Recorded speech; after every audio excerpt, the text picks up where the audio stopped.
अस्सलामु अलैकुम वरहमतुल्लाहि वबरकातुह। उक़द्दिमु बिस्मिल्लाह जल्ल व क़स्समा उहम्दिलु हम्दन बिद्दवामी मुअस्समा उसल्लिमु तस्लीमन कसीरन क़ियासमा उसल्ली सलातन तमलउल अर्ज़ वस्समा अला मन लहु अलल उला मुतबव्वअ। रब्बि इश्रह ली सदरी वयस्सिर ली अम्री वहलुल उक़दतम मिन लिसानी यफ़क़हु क़ौली। रब्बि तम्मिम बिल खैरि वस्सआदा वमा तौफ़ीक़ी इल्ला बिल्लाहि अलैहि तवक्कल्तु व इलैहि उनीब। தொடக்கம் உன் பெயரால் அல்லாஹ், தொடருவதும் உன் அருளால். அடக்கம் அனைத்துமே உனக்குள்ளே, நீ அடக்கம் ஆகிடுவாயும் மனத்துள்ளே.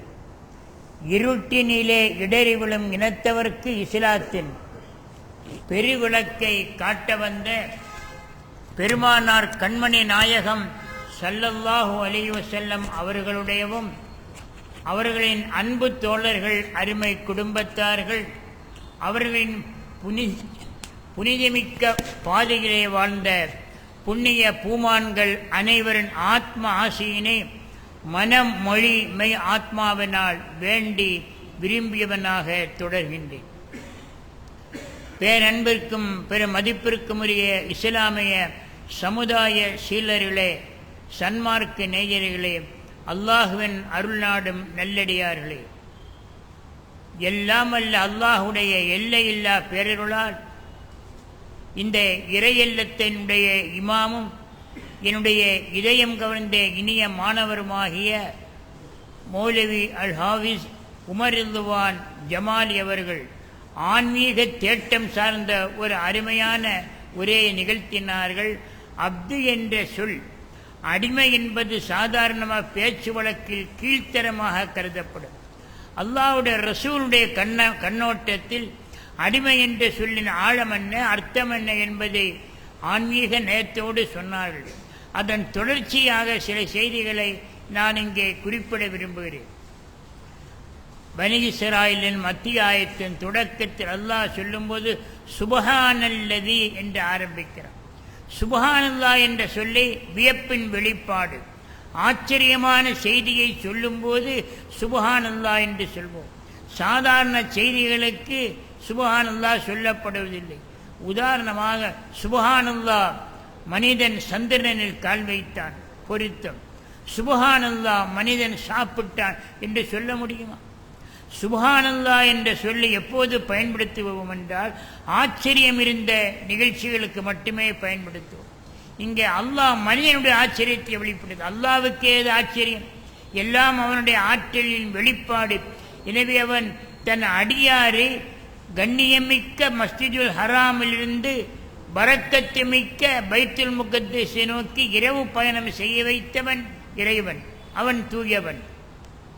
இஸ்ரா எனும் அந்த பயணத்துக்கு அருமையான ஒரு உவமையை சொன்னார்கள். ஓடுதளத்திலே விமானம் பறப்பதற்கு முன்னால் ரன்வேயில் ஓடுகிறது. அந்த ரன்வேயில் ஓடுவதைப் போல மஸ்ஜிதுல் ஹராமிலிருந்து மஸ்ஜிதுல் அக்ஸா நோக்கிய பயணம்.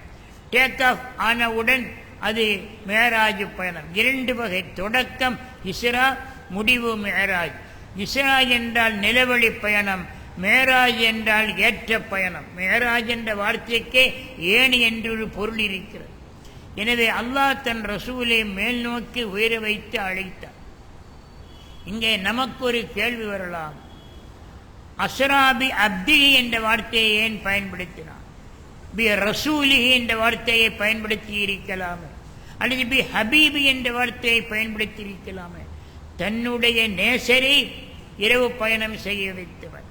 நேசர் என்ற வார்த்தையை சொல்லும் போது அதில் வியப்பு வெளிப்படாது. தன் அடியாரை தன்பால் அழைத்தவன். எனவே ஹபீப் எனப்படுகிற அந்த நேசம் மிக உயர்ந்தது. மூசா கலீமுல்லா, இப்ராஹிம் ஹலீலுல்லா, அதைவிட முஹம்மதின் ஸல்லல்லாஹு அலைஹி வஸல்லம் ஹபீபுல்லா. எனவே ஹபீபனும் காதல் பயப்பாடு, நேசத்தின் நெருக்கம், அதை சொல்லாமல் அல்லாஹ் அடியார் என்ற சொன்னை பயன்படுத்தியதனால் உள்ள சூட்சுமம் என்ன தெரியுமா? மேராஜ் பயணம் என்பது உடல் வழி பயணம். ஆன்மாவின் பயணமல்ல, கனவு பயணமல்ல. சிலர் சொல்வார்கள் மேராஜ் என்பது ஆன்மாவின் பயணம், சிலர் சொல்வார்கள் அது கனவு பயணம். இல்லை, மேராஜ் கனவு பயணம் அல்ல, அது ஆன்மாவின் பயணம் அல்ல, உடலுடன் இணைந்த ஒரு பயணம். அதற்கு இந்த அப்தி என்ற வார்த்தையே ஒரு சாட்சி. அப்தி என்றால் அடிமை. அடிமை என்பதற்கு அர்த்தம் என்ன தெரியுமா? இன்சான் என்றால் ஹைவானு நாத்திக்கு. இன்சான் என்ற வார்த்தைக்கு டெஃபினிஷன் என்ன? ஹைவானு நாத்திக்கு. வெறும் ஆன்மாவுக்கு இன்சான் என்று சொல்ல மாட்டார்கள். ஆன்மா இல்லாத வெறும் சடலத்துக்கு இன்சான் என்று சொல்ல மாட்டார். ஒரு மனிதனை மனிதன் என்று சொல்ல வேண்டுமானால் உடலுக்குள்ளே உயிர் இருக்க வேண்டும். சாதாரணமாக நடைமுறையில் பார்க்கிறோம், மூத்தா போனவருடைய ஜனாசா குளிப்பாட்டப்படுகிறது, கஃன் செய்யப்படுகிறது. எப்போது சொல்வோம் அன்னாரின் ஜனாசா? அன்னார் வேற, அவருடைய ஜனாசா வேற. அந்த வார்த்தையை நல்லா கவனிங்க. அன்னார் உதாரணமாக அப்துல்லா என்றோ அப்துல் ரஹ்மான் என்று ஒரு பேர் இருக்கும் போது அப்துல்லா குளிப்பாட்டப்படுகிறார், அப்துல் ரஹ்மான் கஃன் செய்யப்படுகிறார் என்று சொல்ல மாட்டோம். அன்னாரின் ஜனாசா அவர் வேறு, அவருடைய ஜனாசா வேறு, இரண்டாக பிரித்து சொல்லுகிறோம். ஏன் தெரியுமா? அந்த ரூஹு உடலுக்குள்ளே இருந்தால்தான் மனிதன் என்ற டெஃபினிஷனுக்கு அது பொருந்தும். ரூஹு போய்விட்டால் சடலத்துக்கு மனிதன் என்று சொல்ல மாட்டோம். அதை போல அபது என்ற வார்த்தை உடலுடன் கூடிய உயிர், வெறும் உயிரின் பயணமல்ல, உடலுடன் கூடிய உயிர் பயணத்தை அல்லாஹ் தன் அடியாருக்கு ஏற்படுத்தினார். அந்த விண்ணக பயணத்தினுடைய முதல் சொல்லாட்சி அபது என்ற வார்த்தையே காட்டுகிறது. இது ஆன்மாவின் பயணமல்ல, இது கனவு பயணமல்ல, உடல் சார்ந்த நேரடி பயணம். அடுத்து இன்னொரு கேள்வி, மஸ்ஜிதுல் ஹராமுக்கும் மஸ்ஜிதுல் அக்ஸாவுக்கும் என்ன வித்தியாசம்? மஸ்ஜிதுல் ஹராம் என்பது கஅபாவை சுற்றி இருக்கும் வட்ட வடிவத்து பள்ளிவாசல். அங்கே கிபிலா என்பது வட்ட சஃப். உலகத்திலேயே வட்டமாக சஃப் அமைக்கிற இடமே அந்த மஸ்ஜிதுல் ஹராமில் தான். ஏனென்றால் கஅபா தானே நம்முடைய மையப்புள்ளி, சென்டர் ஆஃப் தி பாயிண்ட். எனவே அந்த கஅபாவை நாலா திசையிலும் வட்டமாக சஃப் கட்டுகிறார் அல்லவா? அந்த மஸ்ஜிதுல் ஹராமில் தொழுகின்ற தொழுகை 1க்கு 1,00,000 மடங்கு. மஸ்ஜிதுல் ஹராமில் 2 ரக்காத்து தொழுதால் அது இந்த கோடம்பாக்கம் புலியூர் பள்ளியிலே தொழ வேண்டுமானால் 2 ரக்காத்துக்கு 2,00,000 ரக்காத்து தொழும். உலகத்தில் எந்த பள்ளியாக இருந்தாலும், மண்ணுலகத்தில் காணப்படுகிற பள்ளி எதுவாக இருந்தாலும், அந்த மஸ்ஜிதுல் ஹராமில் தொழுத தொழுகைக்கு ஈடாக தொழக வேண்டுமானால் 2 ரக்காத்துக்கு 2,00,000 ரக்காத்து நாம் தொழ வேண்டும். அதே போல பைத்துல் முகத்தஸில் தொழுவதாக இருந்தால் 500 மடங்கு, மஸ்ஜித் நபவியில் 1000 மடங்கு. சலாத்துன் ஃபி மஸ்ஜிதி ஹாதா கல்ஃப் சலாத்தின் இல்லல் மஸ்ஜிதுல் ஹராம். என்னுடைய இந்த மஸ்ஜித் நபவியில் தொழுகிற தொழுகை பிற பள்ளியில் தொழுவதை விட 1000 மடங்கு சிறப்பு என்றார்கள். கஅபத்துல்லாவில் தொழுதால் 1,00,000, மஸ்ஜித் நபவி மதீனாவிலே தொழுதால் 1000, பைத்துல் முகத்தஸில் தொழுதால் 500. இப்போ ஒரு கேள்வி எழுகிறது, ஒரு ரக்காத்துக்கு 1,00,000 ரக்காத்துடைய நன்மையை தருகிற அந்த மஸ்ஜிதுல் ஹராமில் இருந்து ஒரு ரக்காத்துக்கு 500 ரக்காத்து நன்மை தருகிற மஸ்ஜிதுல் அக்ஸாவை நோக்கி ஏன் பயணம் வேண்டும்? பாயிண்ட் டு பாயிண்ட் நேரடியாக அல்லாஹ் தன் ரசூலை அந்த கஅபாவில் இருந்தே உயர்த்தி இருக்கலாமே. ஏன் எதற்காக செல்ல வேண்டும் அங்கே ஒரு பயணம் என்றால், தஃப்சீர் ரூஹுல் மானி ஒரு செய்தியை சொல்லுகிறது. பாரக்னா ஹவுலஹு, மஸ்ஜிதுல் அக்ஸாவுடைய சுற்றுப்புறத்தை நாம் பரக்கத்தாக்கணும். எதனால் பரக்கத்து? நீர்வளம், நிலவளம். சாதாரணமாக ஒரு இடம் பரக்கத்தின்னா நீர்வளம் நிலவளம் தான் பரக்கத்தின்போம். ஆனால் மஸ்ஜிதுல் அக்ஸாவை பொறுத்தவரை நீர்வளம் நிலவளம் மட்டுமல்ல, பி மக்காபிரில் அம்பியாயி, நெபிமார்களின் கபறுகளால் பரக்கத்து. இஸ்ரவேல் சமுதாயத்தை சார்ந்த எண்ணற்ற நெபிமார்கள் அந்த மஸ்ஜிதுல் அக்ஸாவை சுற்றி அடக்கமாகி இருக்கிறார்கள். எனவே பி மக்காபிரில் அம்பியாய், நபிமார்களின் மக்பராக்களால் பரக்கத்து பெற்ற மஸ்ஜிதுல் அக்ஸா. அருமையான பெருமக்களை எண்ணி பார்க்க வேண்டும். அல்லாஹ் தன்னுடைய அடியாரை அழைக்கும் போது பாயிண்ட் டு பாயிண்ட் கஅபாவுக்கு நேரே அரசு அழைத்திருக்கலாம். எதற்காக அங்கே செல்ல வேண்டும் என்றால், தன் சகோதர நபிமார்களிடத்தில் அவர்களை சந்தித்து அங்கே அவர்களுக்கு பயணம் சொல்லிவிட்டு போக வேண்டும் என்பதற்காக ஒரு தொழுகை நடைபெற்றது. ஆன்மாவின் தொழுகை. மறைந்துவிட்ட நபிமார்கள் எல்லாம் அல்லாஹ்வுடைய ரசூலை பின்பற்றி தொழுதார்கள். தொழுகைக்கு பிறகுதான் மேல் நோக்கி அந்த பயணம் அமைந்தது. எனவே மேராஜ் பயணத்தினுடைய பாடங்கள் பல, படிப்பினைகள் பல. அந்த படிப்பினைகளில் அல்லாஹ்வுடைய வசனத்தில் ஒரு கருத்தை பார்த்தோம். பாரக்னா ஹவுலஹு, அக்ஸா பள்ளியின் சுற்றுப்புறத்தை பரக்கத்தாக்கினோம். எதனால் பரக்கத்து? நபிமார்கள் பலருடைய மக்பராக்கள் இருப்பதனால் பரக்கத்து. அடியாரை அழைத்தான் என்றால் அவர்கள் எவ்வளவு உயரச் சிறந்தாலும் அல்லாஹ்வுடைய அவதாரம் அல்ல. அன்னலம் பெருமான் ஸல்லல்லாஹு அலைஹி வஸல்லம் அல்லாஹ்வுடைய அவதாரம் அல்ல, அல்லாஹ்வுடைய மகன் அல்ல. ஏனென்றால் இறைவனுடைய மகனாக ஒரு இறை தூதரை ஒரு சமுதாயம் ஆக்கியிருக்க உங்களுக்கெல்லாம் தெரியும். யார் அந்த இறை தூதர்? எம்பெருமான் ஸல்லல்லாஹு அலைஹி வஸல்லுமுக்கு முந்தைய இறை தூதர் ஈசா நபி அலைஹிஸ்ஸலாம். அவர்கள் இறை தூதர். ஆனால் இறை தூதராக அனுப்பப்பட்ட ஈசா அலைஹிஸ்ஸலாம் இறைமகனாக்கப்பட்டிருக்கிறார். மேராஜ் பயணத்தினால் எம்பெருமான் ஸல்லல்லாஹு அலைஹி வஸல்லம் யாரும் இறைமகனாக்கி விடாதீர்கள், அதேபோல இறை அவதாரமாக்கி விடாதீர்கள், இறை அடியான் தான் என்பதை காட்டுவதற்காகத்தான் அந்த விண்ணக பயணத்தை இந்த வார்த்தைகளை அல்லாஹ் இணைத்துள்ளான்.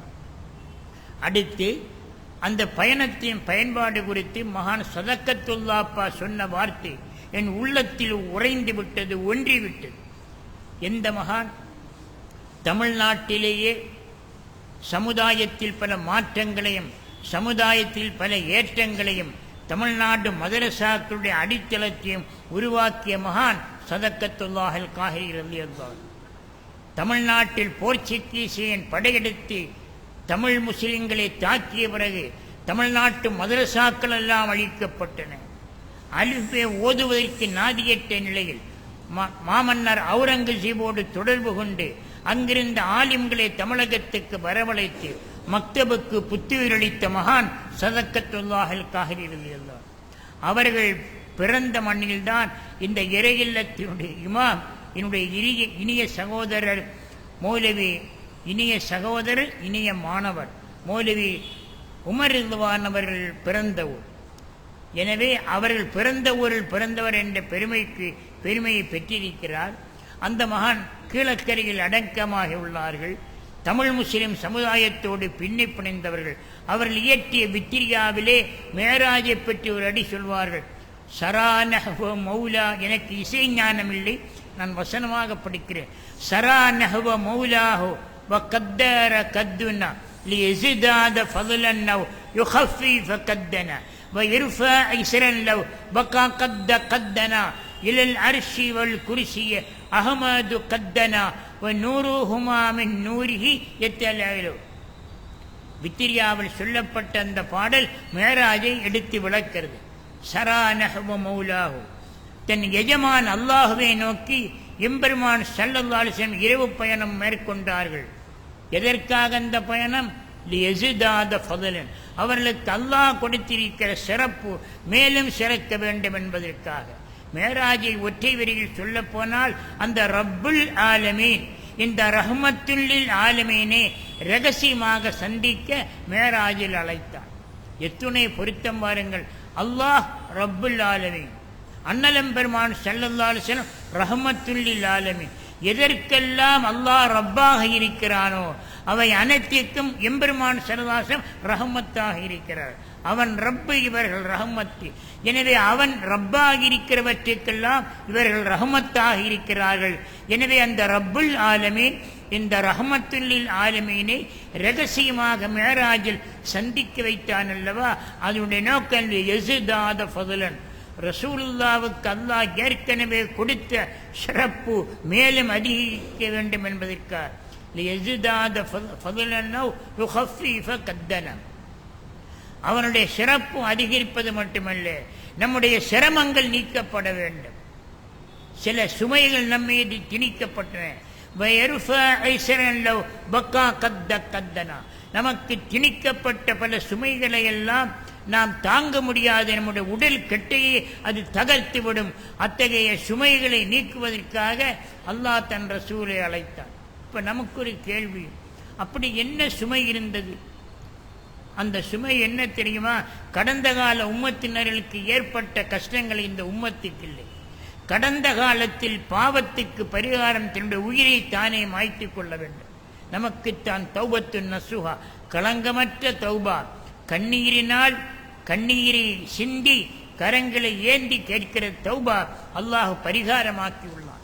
எத்துணை பெரிய பாவத்துக்கும் தௌபா பரிகாரம். இஸ்ரவேல் சமுதாயத்து மக்களுக்கு தன்னுடைய உயிரை தானே மாய்த்துக் கொள்வதுதான் பரிகாரம். நாம் எங்கு வேண்டுமானாலும் தொழலாம், வீட்டிலும் தொழலாம், கடையிலும் தொழலாம், அலுவலகத்திலும் தொழலாம். கடந்த கால உம்மத்தினருக்கு பள்ளிவாசல்ல மட்டும்தான் தொழ முடியும், வேறு எங்குமே தொழ முடியாது. அது ஒரு சலுகை. மூன்றாவது, தாஹா நபியே தங்கள் பாதம் இந்த மண்ணில் பதிந்தவர்கள்லவா தண்ணீரும் கூட மண்ணும் கூட தண்ணீராக மாறி தயமம் செய்துவிடும் தகுதியை பெற்றது. தண்ணீரை பயன்படுத்த முடியாத சூழல் ஏற்பட்டால் கவலை வேண்டாம், தொழாமல் இருந்து விடாதீர்கள். தண்ணீர் இல்லை என்றால் மண்ணை தயமம் செய்து தொழுது கொள்ளுங்கள். எனவே பூமா நபியின் பொற்பாதம் இந்த பூமியில் பட்ட காரணத்தினால் மண்ணும் கூட தண்ணீராக மாறி தயமம் செய்துவிட தகுதியை பெற்றது. அது மேராஜினால் கிடைத்த சலுகை. அடுத்து, ஆடையில் அழுக்கு படிந்தால், அழுக்கு பரவாயில்லை, அசுத்தம் படிந்தால் கடந்த கால உம்மத்தினர்கள் அந்த அசுத்தம் பட்ட இடத்தை தண்ணீர் விட்டு கழுவினால் போதாது, அது கத்திரித்து விட வேண்டும். உதாரணமாக தாய்மார்கள் குழந்தைகளை மடியிலே வைத்து கொஞ்சுகிறார்கள்.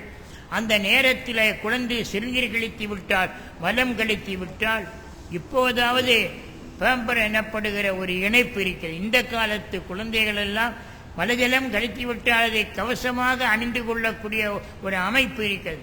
அந்த காலத்தில் இல்லை. பிற்காலத்திலாவது ஒரு ஷீட் இருந்தது, ஸ்பாஞ்சு ஷீட். முன்னால ஒரு வெள்ளை துணி தான். அந்த வெள்ளை துணியில் குழந்தைகளை வைத்து தாய்மார்கள் பாலூட்டுவார்கள், கொஞ்சுவார்கள். அந்த நேரத்தில் குழந்தை மலம் கழித்து விட்டால், சிறுநீர் கழித்து விட்டால் என்ன செய்ய வேண்டும்?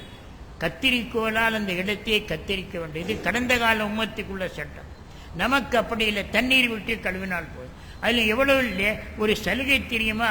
பிறந்த குழந்தை ஆண் குழந்தையாக இருந்தால் அது கழித்த சிறுநீரை கழுகக்கூட தேவையில்லை, தண்ணீரை விட்டு தெளித்தாலே போதும். பெண் குழந்தையாக இருந்தால் கழுக வேண்டும். இப்படி எவ்வளவு பெரிய சலுகை, நமக்கு சட்ட சலுகை.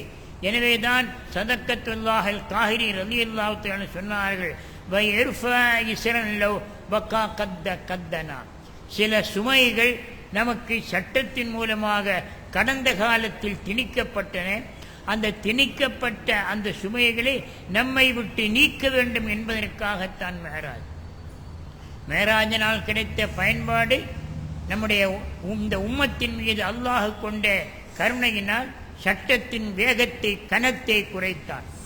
உதாரணமா பாருங்க, அல்லாஹ்வுடைய வசனங்கள் இரண்டு வகையாக பிரிக்கலாம், மக்கி என்றும் மதனி என்றும். மக்கி என்பது மக்காவில் அருளப்பட்டவை, மதனி என்பது மதீனாவில் அருளப்பட்டது.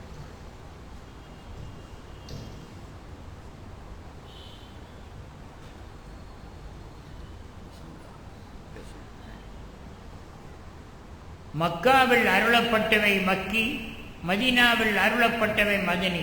இந்த 114 சூறாக்களை எப்படி பிரிக்கிறார்கள் பாருங்கள். பண்பட்ட மக்கியாய் பகர்கின்ற சூறாக்கள் 86 இலங்குகின்ற ஈடில்லா திருமறையாம். என்னுடைய ஆசான் இறையூர் கவிமணி எழுதின பாடல் நீங்களெல்லாம் கேட்டிருப்பீர்கள். ஆளும் இறைவன் தூதர் நபி ஆதி எருள் கனிந்திலங்கி அமரல் ஜிபிரியில் வழியாக நீதி நபி மாமணிக்கு நிறைவளித்த குரானாம். அந்த ஆதியருள் கனிந்திலங்கி அமரல் ஜிபிரியில் வழியாக நீதி நபி மாமணிக்கு நிறைவளித்த குரானா என்ற பாடலின் உள்ளே ஒரு அடிதான் பண்பட்ட மக்கியாய் பகர்கின்ற சூறாக்கள் 86 இலங்குகின்ற ஏற்றமிகும் திருமறையாம். 86 சூறாக்கள் மக்காவில் அருளப்பட்டது.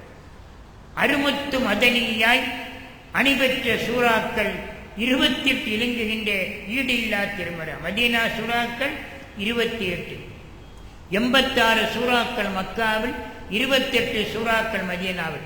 சின்னஞ்சிறு குழந்தைகளுக்கு மக்தபில் மக்கா சூறா எத்தனை, மதீனா சூறா எத்தனை என்று கேட்டால் அவர்கள் மனப்பாடம் செய்வதற்காக பாடலா பாடியிருக்கிறார். எனவே இந்த 114 சூறாக்களில் 86 மக்கி, 28 மதனி. ஆனால் 28 மதீனா சூறா பெரிய பெரிய சூறாக்கள். இதில் மக்காவிலும் அருளப்படவில்லை, மதீனாவிலும் அருளப்படவில்லை. மேராஜில் அருளப்பட்ட ஒரு சூறாவின் ஒரு ஆயத்து எது தெரியுமா? ரப்பனா லா துஆஹிதுனா இன் நசீனா அவ் அக்தனா ربنا ولا تحمل علينا إصرا كما حملته على الذين من قبلنا ربنا ولا تحملنا ما لا طاقة لنا به واعف عنا واغفر لنا وارحمنا أنت مولانا فانصرنا على القوم الكافرين. அல்பக்கரா அத்தியாயத்தின் கடைசியில் இருக்கிற இந்த 2 ஆயத்துகளும் மக்காவிலும் அருளப்படுவதில்லை, மதீனாவிலும் அருளப்படவில்லை. கண்மணி நாயகம் ஸல்லல்லாஹு அலைஹி வஸல்லம் விண்ணக பயணம் சென்று எல்லாம் வல்ல அல்லாஹ்வை அந்த ஏகாந்த பெருவழியில் சந்தித்த போது சமர்ப்பிக்கப்பட்டது இந்த 2 ஆயத்தினுடைய ஒரு தொடர்பு. பல இடங்களிலும் குறிப்பாக ஹனஃபி மذஹபில் ஜனாசா தொழுகை முடித்த பிறகு இந்த ஆயத்தை ஓதுவார்கள்.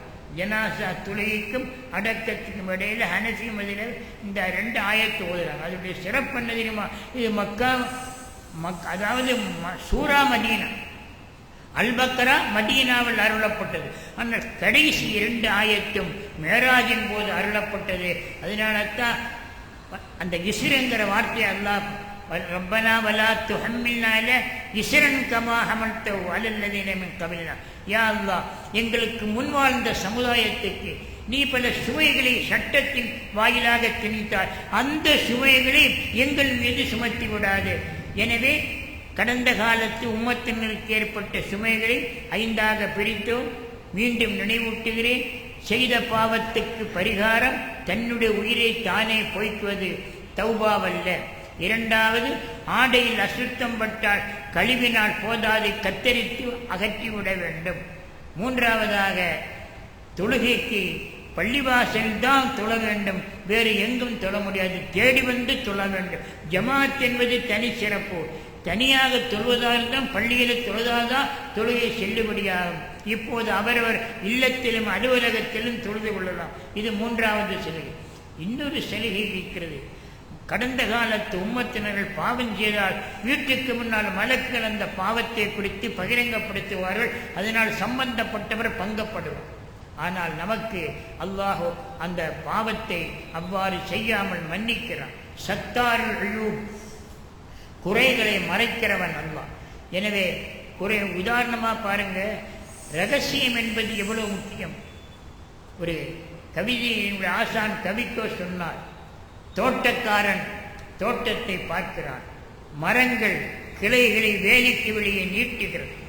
அந்த நேரத்திலே தோட்டக்காரனை பார்த்து மரம் பேசுகிறதாம். வேலிக்கு வெளியே கிளை நீட்டப்பட்ட போது தோட்டக்காரன் ஆயுதத்தை கொண்டு வேலிக்கு வெளியே நீட்டப்பட்ட கிளைகளை வெட்டி விடுகிறான். அவன் என்ன செய்கிறான்? வேலிக்கு வெளியே தன்னுடைய வேலி, தன் வேலிக்கு உட்பட்ட மரம் வெளியே கிளை நீட்டுகிறதே, கிளை நீட்டிவிட்டாயே, வேலி தாண்டி விட்டாய் என்று தோட்டக்காரன் கிளைகளை வெட்டி விடுகிறான்.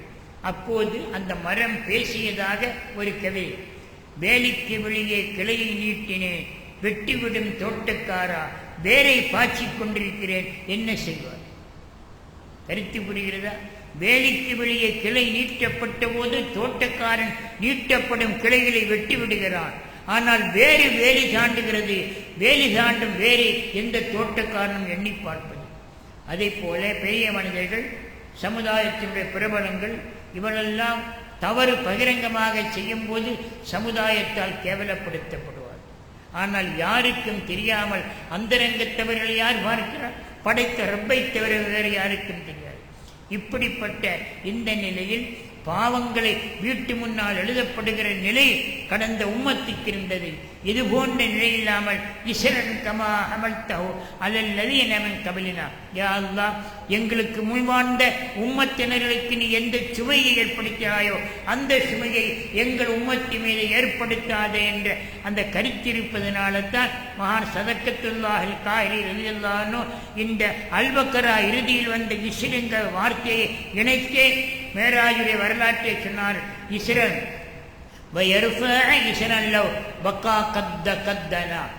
சில சுமைகளை நம்மை விட்டு நீக்க வேண்டும் என்பதற்காக இந்த மேராஜ். அது எப்படிப்பட்ட சுமை? லவ் பக்கா, அந்த சுமை நீக்கப்படாமல் அப்படியே நீடித்திருந்தால் கத்த கத்தனா ஐ கத்த ஜிஸ்மனா, நம்முடைய உடலையே துண்டாக்கிவிடும். நம்முடைய உடல் தாங்காது. தாங்க முடியாத சுமையை படுவை நம்ம மீது ஏற்றி வைத்தால் உடல் தாங்காமல் ஒடிந்துவிடும். எனவே யா அல்லாஹ், சில சுமைகளை எங்கள் மீது தாங்காது, அழுத்தாது. கடந்த உம்மத்தினர்களுக்கு அது தாங்க முடியாமல் தவித்தார்கள், எங்களுக்கு அப்படி செய்யாது என்ற வசனத்தை வைத்து வித்திரியாவில் இப்படி ஒரு செய்தியை சொன்னார்கள். அடுத்த அந்த வார்த்தையை முடிக்கிற விதம் பாருங்க, அது அவருடைய தனித்துவம். இலல் அர்ஷிவல் குர்சி அஹ்மது கத்தனா, அஹ்மது நபி ஸல்லல்லாஹு அலைஹி வஸல்லம் அர்ஷ் குர்சி வரையிலும் நெருங்கினார். அப்படி நெருங்கிய போது எத்தகைய அர்ஷ் குர்சி, வநூருஹுமா மின் நூரிஹி யத்தலஅலு, எந்த அர்ஷும் குர்சும் பெருமானார் ஸல்லல்லாஹு அலைஹி வஸல்லம் இந்த நூறினால் இலங்கியதோ அந்த அர்ஷ் குர்சி வரையிலும் நெருங்கினார்கள்.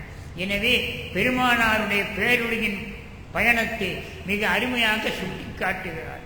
எனவே உடல் சார்ந்த பயணம், உன்னத பயணம், நம்மை கேட்டவர்களையெல்லாம் வியப்பூட்ட வைக்கக்கூடிய பயணம். அது மனிதன் ஆச்சரியப்படுகிற காரணத்தினால்தான் சுபஹானா என்ற வியப்பின் வெளிப்பாட்டு வாசகத்தோடு அல்லாஹ் இந்த திருவசனத்தை தொடங்கியுள்ளார். இந்த பயணத்தினால் நமக்கு ஒரு பரிசு கிடைத்தது, அதுதான் தொழுகை. தொழுகை என்ற பரிசை குறித்து, மேராஜுடைய தொடர்பை குறித்து எம்பெருமான் ஸல்லல்லாஹு அலைஹி வஸல்லம் ஒரு வார்த்தையை சொன்னார்கள். அஸ்ஸலாத்து மிஅராஜில் முஃமினீன், மூமின்களுக்கு மேராஜ். அல்லாஹ் தன் ரசூலுக்கு கொடுத்த மேராஜ் நமக்கு கிடைக்கிறது என்றால் அஸ்ஸலாத், தொழுகைதான் மூமின்களுக்கு மேராஜ். ஏன் அந்த வார்த்தையை பயன்படுத்தினால்? ஃபேஸ் டு ஃபேஸ், நேருக்கு நேராக, செகண்ட் பர்சனாக அல்லாஹுவை முன்னிலைப்படுத்தி பேசுகிறோம். அப்படி இருக்கும்போது அல்லாஹுவோடு நேருக்கு நேர் தொடர்பு கொள்வது தொழுகைதானே. எனவே இதன் அல்லாஹ் தன் ரசூலிடத்தில் எல்லா இடங்களிலும் ஒரு அறிவிப்பு, தொழுகை நேரம் உங்கள் செல்போன்களை ஆஃப் செய்து. அந்த காலத்தில் சஃப்புகளை நேராக நெருக்கமாக வைங்க. செல்போன் கண்டுபிடிப்பதற்கு அதோட உங்கள் அணிகளை சஃப்புகளை நேராகவும் நெருக்கமாக வைங்க. இப்போ எல்லா காலத்தினுடைய ஓட்டம் முன்னோக்கி செல்வதனால விஞ்ஞான செய்தியிலும் விஞ்ஞானத்தின் வெளிப்பாடை பார்க்கிறோம். உங்கள் செல்போன்களை ஆஃப் செய்து கொள்ளுங்கள், உங்கள் சஃப்புகளை நேராக்கிக் கொள்ளுங்கள், நெருக்கமாக்கிக் கொள்ளுங்கள், உங்கள் செல்போன்களை ஆஃப் செய்து கொள்ளுங்கள். எதற்காக?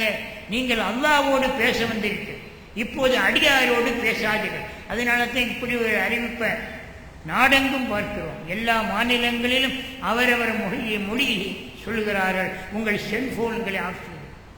அப்போதான் எனக்கு ஞாபகம் வருது, என்ற ஆசான் ஒரு இடத்துல சொன்னார், அல்லாஹுவோடு அடியான் பேசுகிற இணைப்பு தான் தொழில். சரி, பேசுவது என்றால் ஒரு நம்பர் வேண்டுமில்லை. அல்லாஹ்விடத்தில் பேசுவதற்கு என்ன நம்பர்னா, முன்னாலெல்லாம் 5 டிஜிட் தான், செல்போனுக்கு 10 டிஜிட். ஆக செல்போன் இல்லாத காலத்தில் 5 இலக்கம். அப்போ அவர் சொன்னார், அல்லாஹ்வோடு பேசுவதற்கு நான் எண் சொல்கிறேன், எல்லோரும் நோட் பண்ணுங்க, 24434. அல்லாஹ்விடத்தில் அடியான் பேசுவதற்கு நம்பர், அது என்ன நம்பர்? 24434. 2 சுபஹ் 2 44 லுஹர் 4 ரக்காத்து, அஸர் 4, 34 மக்ரிப் 3 ரக்காத்து, இஷா 4. இது அல்லாஹ்வுக்கும் அடியானுக்கும் இடையே உள்ள டெலிஃபோன் நம்பர். அந்த நேரத்தில் இந்த 2 டிஜிட் பாருங்க, இதில் இடைக்காலத்தில் முன்னாலே 4 டிஜிட் 5 டிஜிட் ஆன உடனே ரொம்ப பேர் சுபகு தொழ மாட்டாங்க. சுபகு தொழாமல் நிம்மதியாக தூக்கிட்டு கதா வைக்கலாம். மற்ற தொழுகைக்கு அவங்களுக்கு பிரச்சனை இல்லை. அப்போ தான் அவர் நகைச்சுவை சொன்னார், ஒரு டிஜிட் விடுபட்டு வரும். தயவு செய்து நீங்கள் தொடர்பு கொண்ட எண்ணை திரும்பி பாருங்கள். ஏன்னா கரெக்டாக ஒரு குறிப்பிட்ட நபருக்கு ஃபோன் பேசும்போது நீங்கள் டயல் செய்த நம்பரை கவனியுங்கள். என்ன அர்த்தம்? என்ன 10 டிஜிட்டில் ஒரு ஆளுக்கு செல்ஃபோனில் பேசணுமானா 9 டிஜிட்டில் பேசினா லைன் லிங்கு கிடையாது. ஆக நீங்கள் தொடர்பு கொண்ட எண்ணை மீண்டும் சரிபார். அப்போ சரிபார்க்கணும்னு அர்த்தம் என்ன? அல்லாவோட அடியான் டயல் செய்கிற நேரத்தில் ஒரு வக்தை விட்டு சொல்ல முடியுமா? 5 வக்து 24434 நமக்கு கிடைத்த மேராஜ் தொழுகை. அதை பரிசாக வாங்கி வந்தார். இந்த பரிசாக வாங்கி வரும்போது பரிசு பொருளை எவ்வளவு கண்ணியப்படுத்த வேண்டும். உதாரணமாக அத்தா வெளிநாடு சென்றால் பிள்ளைகளுக்காக விளையாட்டு பொருளை தின்பண்டங்களை வாங்கி வந்தார். அதை பார்த்து குழந்தைகள் அந்த விளையாட்டு பொருளை மகிழ்ச்சியாக விளையாடும் போது அல்லது கொண்டு வந்த தின்பண்டங்களை குதூகலமாக சாப்பிடும் போது பெற்றெடுத்த மனங்கள் பெருமகிழ்ச்சி.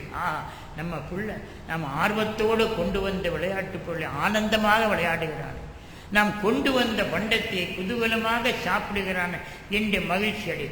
ஏதாவது ஒரு குழந்தை போய் அந்த உணவு பொட்டலத்தை வீசி அந்த உணவு பண்டத்தை தூக்கி எறிந்து அந்த விளையாட்டு பொருளை வீசி விட்டால், அடப்பான் நான் இவ்வளோ ஆர்வத்தோடு என் பிள்ளை விளையாடுவான் சாப்பிடுவான்னு நினைச்சு வாங்கிட்டு இப்படி வீசி விட்டானே, இப்படி எரிந்து விட்டானே என்று தாய் தந்தையர்கள் மனம் தவித்து, அதை போல தாயிலும் மேலானவர் நம் தாஹா நபி சொல்லுவார். தாய்க்கு மேலானவர் அந்த உம்மன் அம்மபுன் மார ஐனா ஃபீஹிமா மிஸ்ல ஹுஸ்னிக கத்துயா செய்யிதிய ஹைரன். மலையாள மண்ணில் புகழ்மிக்க மௌலிது மன்கூஸ் மௌலிது. அதில் ஒரு வாசகம் வருது, அந்த உம்மன் அம்மபுன் மார ஐனா ஃபீஹிமா மிஸ்ல ஹுஸ்னிக கத்துயா செய்யிதிய ஹைரன் நபி.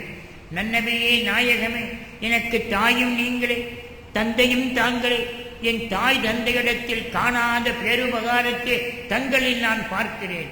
என் தாய் என் மீது பாசத்தை பொழிவதை விட, என் தந்தை என் மீது பாசத்தை பொழிவதை விட அவர்களால் நான் பெறுகின்ற பயன்பாடுகளை விட தங்களிடத்தில் அதிகமாக நான் பயன்பாடுகளை காணுகிறோம். தாய்க்கும் தந்தைக்கும் மேலானவர் என்று அந்த பாடலின் பொருள். அத்தகைய பெருமானார் ஸல்லல்லாஹு அலைஹி வஸல்லம் தந்தைக்கு மேலான தாய்க்கு மேலான தாஹா நபி ஸல்லல்லாஹு அலைஹி வஸல்லம் அந்த மேராஜ் பயணத்தில் நமக்கு வாங்கி வந்த பரிசு தொழுகை. நாம் இந்த உம்மத்து என்ன செய்ய வேண்டும்? தந்தை வாங்கி வந்த பரிசை பிள்ளைகள் பயன்படுத்துவதை பார்த்து பெற்றோர்கள் மகிழ்ச்சி அடைவதைப் போல தாய்க்கு மேலான தாஹா நபி ஸல்லல்லாஹு அலைஹி வஸல்லம் வாங்கி வந்த தொழுகை எனும் பரிசை இந்த உம்மத்தினர்கள் மகிழ்ச்சியோடு ஏற்றுக்கொண்டு செயல்படுத்தினால் அவருடைய மகிழ்ச்சி ஏற்படும். எனவேதான் மேராஜ் தருகிற பாடங்களில் படிப்பினை கொண்டு தொழுகைக்கு திறப்போம். உதாரணமாக குர்ஆனுக்கு திறப்போலாம் லைலத்துல் கத்ர், லைலத்துல் மேராஜ் தொழுகைக்கு திறப்போலாம். ரெண்டுமே 27. இப்போ ஒரு கேள்வி, ரமலான் 27க்கும் ரஜபு 27க்கும் என்ன வித்தியாசம்? 20. எனவே ரஜபு 2:27க்கு ஒரு இணைப்பு பாலத்தை பார்க்கிறோம், ஒரு இனிய முடிச்சை பார்க்கிறோம். ரப்புல் ஆலமீன் ரஹமத்துல் லில் ஆலமீன், ரப்புல் ஆலமீன் திக்ருல் லில் ஆலமீன்.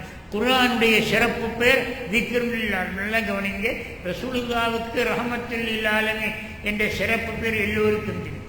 குர்ஆனுக்கு திக்ருல் லில் ஆலமீன். எனவே அந்த ரப்புல் ஆலமீன் ரஹமத்துல் லில் ஆலமீனை ரஜபு 27 ஏற்றுமதி செய்ய வைத்தார், மண்ணில் இருந்து விண்ணை நோக்கி. அந்த ரப்புல் ஆலமீன் ரமலான் 27 விண்ணிலிருந்து மண்ணை நோக்கி திக்ருல் ஆலமீன் ஆகிய குர்ஆனை இறக்குமதி செய்தார். எனவே இந்த குர்ஆனுக்கு திறப்பு விழா ரமலான் 27, அல்லாஹுவின் நெருங்குவதற்கு பாலமாக அமைந்த தொழுகையின் திறப்பு விழா ரஜபு 27. எனவே இந்த தொழுகையை பேணி தொழ வேண்டும்.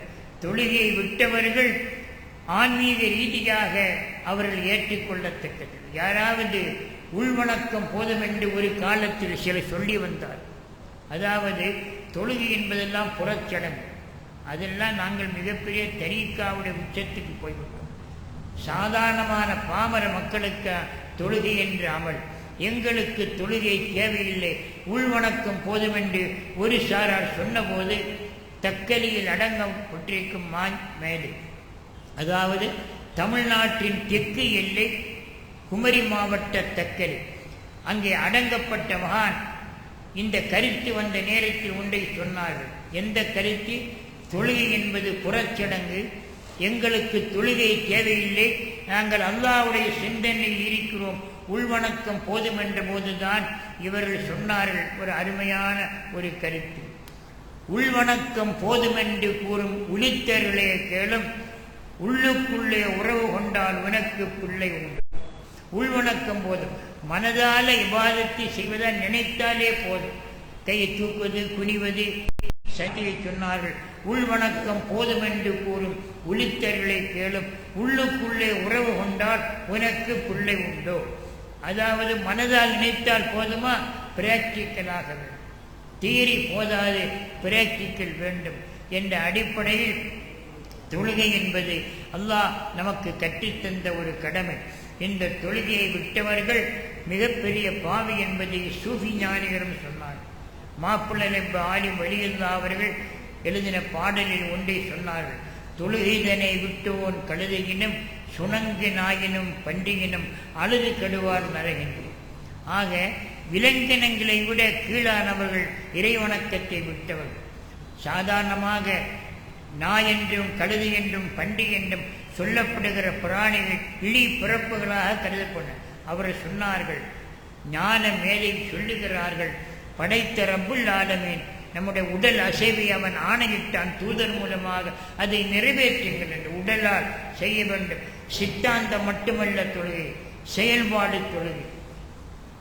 தியரி மட்டுமல்ல தொழுகை, பிராக்டிக்கலும் தியரியும் சேர்ந்ததுதான் தொழுகை. எனவே தொழுகையை விட்டவர்கள் உலாய்க்க கல் அண்ணாம் பல்ஹும் அகல், அவர்கள் விலங்கினங்களுக்கு ஒப்பானவர்கள். விலங்கை விட இடிமக்கள் எனப்படுகிற அந்த வார்த்தையை நமக்கு எண்ணி பார்க்க வேண்டும். தொழுகை என்பது நமக்குரிய கட்டாய கடமை. இந்த கட்டாய கடமை நாம் தவறாமல் தொழ வேண்டும் என்ற பாடத்தை நமக்கு மேராஜ் தருகிறது. மேராஜை சொல்லும் போது விஞ்ஞான நோக்கில் ஒன்றை சொல்ல வேண்டும்.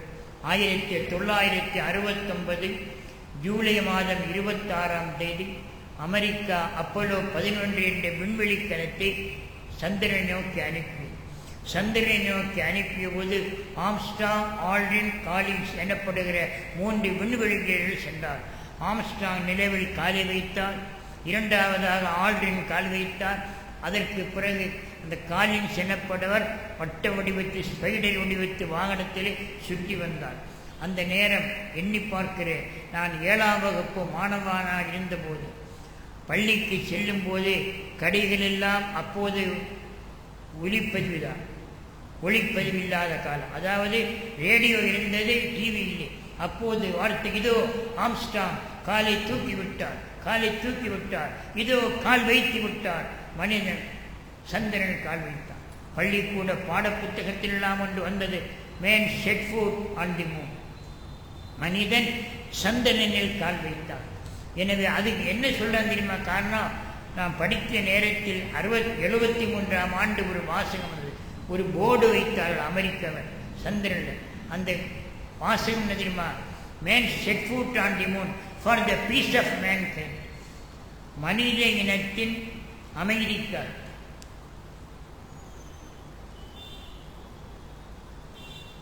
மனித இனத்தின் அமைதிக்காக மனிதன் சந்திரனிலே கால் வைத்தான். எண்ணி பார்க்க வேண்டும். பீஸ் ஆஃப் மேன்கைண்ட், மனித இனத்தின் அமைதி சந்திரனில் கால் வைத்ததுக்கு, அதுக்காக மனிதன் கால் வைத்தான் என்றால் அந்த அமெரிக்காவினால் தானே எத்தனையோ பச்சிளம் பாலகர்கள் கொல்லப்பட்டார்கள். சிவப்பு கம்பளம், வெள்ளை மாளிகை, பேரோ வெள்ளை மாளிகை. அந்த வெள்ளை மாளிகையின் செல்லக்கூடிய பாதையில் சிவப்பு கம்பளத்திற்கு பயன்படுத்தப்பட்டது பகதாது போன்ற பல்வேறு நாட்டில் உள்ள பச்சிளங்குழந்தைகள் சிவப்பு இரத்தம். இங்கே கிடைத்தது peace of mankind. Man set foot on the moon for the peace of mankind. மானிட இனத்தின் அமைதிக்காக மனிதன் சந்திரனில் கால் வைத்தானா? இல்லை. அல்லாஹ்வுடைய ரசூல் அல்லாஹ்வை சந்திக்க சென்றார்கள். 3,00,000 மைலுக்கு அப்பால் இருக்கிறது சந்திரன், 9 கோடி மைலுக்கு அப்பால் இருக்கிறது சூரியன். அதையெல்லாம் கடந்து அல்லாஹ்வை சந்தித்தார்கள். எதற்காக? இஸ்லாம் என்றால் அமைதி, சலாம் என்றால் அமைதி. எனவே அமைதிக்கு அருமையான இணைப்பாக உள்ள ஒரு நல்வழியை காட்டுவதற்காக மேராஜுக்கு பயணம் சென்றார்கள். எனவே இந்த மேராஜ் பயணத்தை ஒரு நிகழ்வாக நினைக்கக்கூடாது, அதை நெகிழ்வாக நம்முடைய நெஞ்சங்களில் கலந்து கொண்ட உணர்வாக நாம் நினைக்க வேண்டும். நம் உயிருக்கு மேலான கண்மணி நாயகம் ஸல்லல்லாஹு அலைஹி வஸல்லம் மேராஜுக்கு சென்று வந்த அந்த மகத்தான மாணவியை நமக்கு நபியாக தந்தான். அதற்கு நிறைவாக ஞானமேதை பீரப்பாவுடைய பாடலோடு ஒரே நிறைவு செய்கிறேன். ஆதம்பரும் மக்கள் எல்லாத்திலும் ரசூலுல்லாவை அல்லாஹ் நமக்கு செய்த அருட்கொடை. ஆதம்பரும் மக்கள் எல்லாத்திலும் நம்மை அன்பு கொண்டே வேத நபி ரசூல் உம்மத்தாக்கின அந்த வெகு நன்றிக்கு சிரம் கீழும் பாதம் மேலுமாய் 10,100,000 ஆண்டுகள் ஓதி தவம் கிடந்தாலும் போதாது அவன் அன்று உகந்ததற்கு.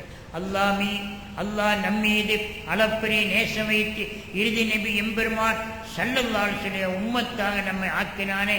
இந்த மகத்தான அருட்கொடைக்கு தலை கீழும் கால் மேலுமாக 10,100,000 ஆண்டுகள் 10,00,000 ஆண்டுகள் இபாதத் செய்தாலும் போதாது அந்த மகத்தான வாக்கியத்துக்கு. அந்த வாக்கியத்தை அல்லாஹ் நமக்கு தந்திருக்கிறான். அந்த கண்மணி நாயகம் ஸல்லல்லாஹு அலைஹி வஸல்லம் விண்ணேற்ற பயணத்தின் மூலமாக ஆன்மீக விழிப்புணர்வை பெற்று அவனை வணங்கி வாழக்கூடிய வாய்ப்பு வல்ல ரஹ்மான் இறுதி மூச்சு வரையிலும் நமக்கு தந்தருள் புரிவானாக. ஆமீன் யா ரப்பல் ஆலமீன். وآخر دعوانا أن الحمد لله رب العالمين. السلام عليكم ورحمة الله وبركاته. الحمد لله. மிக சிறப்பான முறையில் நமது மேராஜினுடைய படிப்பினை குறித்த தகவல்களை தங்களுடைய முதிய வயது 70 சொச்ச வயதுகளை தொட்டிருக்கிற சங்கைக்குரிய ஆசிரியர் பெருந்தகை அவர்களுக்கு அல்லாஹு தாலா நிரப்பமான நீண்ட நெடிய ஹயாத்துகளை அல்லாஹ் ஆரோக்கியத்தோடு வழங்கி அருள்வானாக. கண்மணி நாயகம் ரசூலுல்லாஹி ஸல்லல்லாஹு அலைஹி வஸல்லம் அவர்களுடைய அருள் நிறைந்த சுப்ஹான மௌலூதை தமிழாக்கம் செய்து அதை முதலாக கொண்டு வந்து வெளியுலகிற்கு சமர்ப்பிக்க வேண்டும். அந்த சமயத்தில் ஒரு முறை அதை ஓதிவிட்டு வருகிறேனே என்று ஓதிவிட்டு வருகிற பொழுது ரப்பி ஒருசுக்குன்னா ஜியாரத்தஹு கபல கபிலிர் ரூஹி வல் ஹுருஜி சல்லி யா ரப்பி அல் ஹாதி லிசபீல் ஹக்கி வல் ஃபரஜி என்று வருகிற அந்த அருள் திருவாசகம், யா அல்லாஹ் என் ஆயுள் என்னுடைய ஆன்மா பிரிவதற்கு முன்னால் அன்னலாரின் ஜியாரத்தை எனக்கு நசீபாக்கி விடு என்று வருகிற அந்த வாசகத்தை நான் ஓதுகிறேன் ஓதிக்கொண்டே இருக்கிறேன். 1 முறை 2 முறை 3 முறை 4 முறை 5 முறை என்று 7 முறைகள் ஓதியதின் பின்பும் அந்த தாகம் அடங்கவில்லை. முடியாது, அதை வெளியிட வேண்டும், அதற்கான கால நேரங்கள் நெருங்கி கொண்டிருக்கிறது என்பதால் நான் அதை நிறுத்த முடியாமல் நிறுத்திவிட்டு சென்றேன் என்று ஹஸரத் சொன்னாங்க. அங்க போய் நின்று அதை வெளியிடுகிறார்கள்.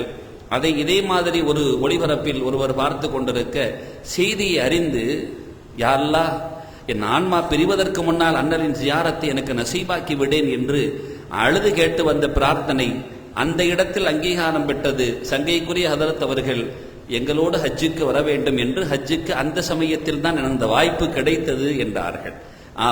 அல்லாஹ் அந்த நிரப்பமான பாக்கியத்தை தந்த ரப்புல் ஆலமீன் கண்மணி நாயகத்தையும் நேரடியாக சந்திக்கிற நர்வெரும் பாக்கியத்தை அவர்கள் உள்ளிட்ட நம்மவர்களுக்கும் அல்லாஹ் இந்த மேராஜின் பரக்கத்தினால் தந்தருள் புரிவானாக. வருகை தந்தமைக்கும் உரை தந்தமைக்கும் ஹஸரத் அவர்களுக்கு ஜஸாக்கும் அல்லாஹு ஹைரா. அருள் நிறைந்த இந்த மஜ்லிஸில் பங்கெடுத்த உங்கள் அனைவர்களுக்கும் நாங்கள் நன்றியினை தெரிவித்துக் கொள்கிறோம். அஸ்ஸலாமு அலைக்கும் வரஹ்மத்துல்லாஹி வபரகாத்துஹு. இன்ஷா அல்லாஹ் நாளை மேராஜுடைய நோன்பை நோக்கக்கூடியவர்களுக்கு நமது பள்ளியில் நோன்பு திறக்க ஏற்பாடு செய்யப்பட்டிருக்கிறது என்பதையும் உங்களுடைய மேலான கவனத்திற்கு அறிய தருகிறோம். அஸ்ஸலாமு அலைக்கும் வரஹ்மத்துல்லாஹி வபரகாத்துஹு.